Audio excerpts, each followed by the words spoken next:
vivre l'événement de sa passion comme un fils de Dieu. Ne séduis pas qu'il va traverser cette tragédie comme un surhomme libéré des limites humaines, des contingences terrestres. Nous le voyons d'ailleurs se comporter comme un être humain, sensible, vulnérable, atteint.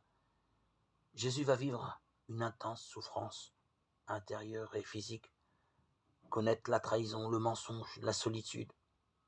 Luc 22, 32, 48. Il ne fait pas l'économie de l'insensé, la perte des évidences, l'affolement de la sensibilité. Il ne contourne pas ses questionnements intérieurs. Il se plaint. Mon Dieu, pourquoi m'as-tu abandonné? Mais il ne laisse jamais la révolte s'installer en lui au cours de cette nuit à Gethsémani. Il est confronté à son angoisse, à son extrême solitude. Il va rechercher de l'aide auprès de ses amis les plus proches, qu'il va trouver ensommeillés. Il vit un va-et-vient bouleversant une prière solitaire et un besoin de soutien.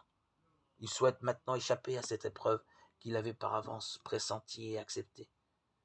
Il semble n'avoir plus aucun ressenti de la présence du Père qu'il vivait si naturellement jusque-là, puisqu'il comprend qu'il doit affronter seul ce passage. Et là, il cesse de résister. Il vit un saut dans la foi, non pas comme je veux, mais comme tu veux. Marc 14, 36.